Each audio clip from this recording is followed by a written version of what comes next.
Good afternoon, everybody, and welcome back to Faulkner County's Book Nook. This month, I wanted to choose something that was either science-related or history-related, but I didn't necessarily want to go for something that was nonfiction, so instead, I decided to read A Discovery of Witches by Deborah Harkness. This book might not be for everybody. In fact, I was a little bit wary going into it as well, even though it has been on my to-read list for quite some time. It has a lot of information, historical information within it, and so it's a very dense read. And it also, I have been told that the relationship between the two main characters seems a lot like Edward and Bella from Twilight. So for me, that was not something that I was looking forward to. And so I will admit I was a little bit wary starting this book, but after about chapter 4, it picked up so quickly, and I have not been able to put this book down yet. This is about a woman named Diana Bishop, who is a alchemical historian and currently working on a lecture, researching a lecture in Oxford at the moment. She does her best to live a normal human life, but what she doesn't want people to know is that she is a witch, and not only that, she's an incredibly powerful witch. And one evening while she is researching alchemy scripts, one of them reveals herself. A script named Ashmole 782 reveals itself to her, and she knows immediately that this book is magical, and she does not want anything to do with it. So she sends it back, goes home, has a normal day.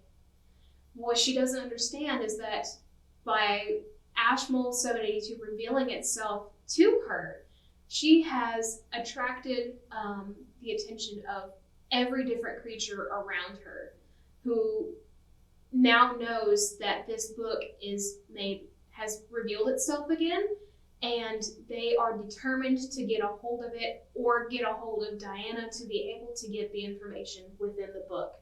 Two important people that are trying to get a hold of Diana and Ashmole 782 are a vampire named Matthew Claremont and a male witch named Peter Knox. Matthew is wanting to get a hold of it because he is attempting to discover why creatures are dying out. Why any magical creatures are dying out.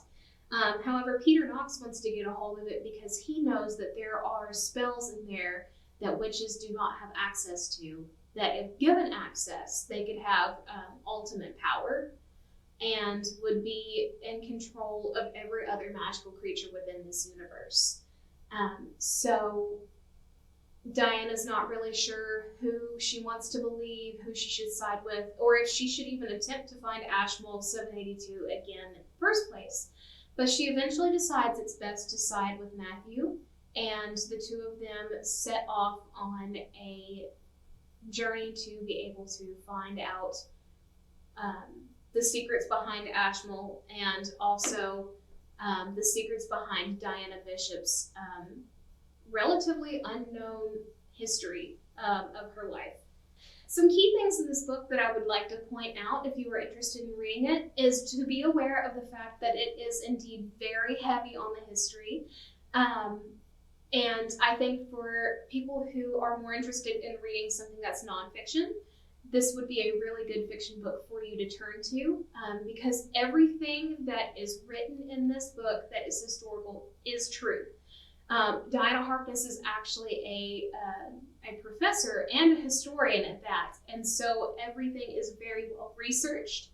And there are a lot of things in here that I didn't know about that I'm learning along the way. Another thing is that the relationship, I don't see it very much being like Edward and Bella from Twilight. It's a lot more mature, obviously, because it is an adult book. But not only that, they don't experience just romance between each other. There is moments of,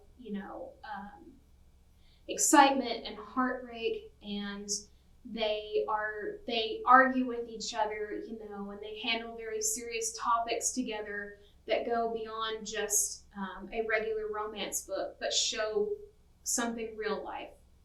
And I really enjoy that in a book, not only just that, but a fantasy romance.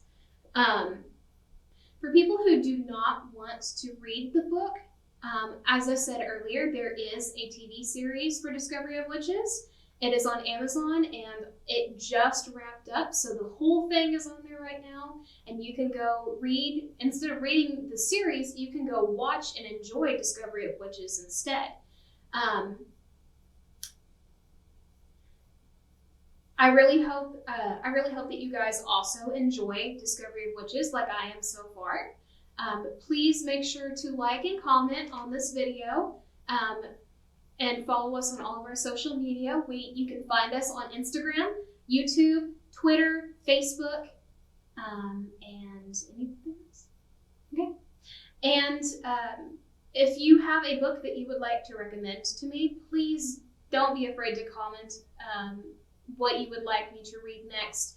I love getting to hear about what other people's favorite books are, and I may very well pick your book to be one of the next book nooks. Thank you.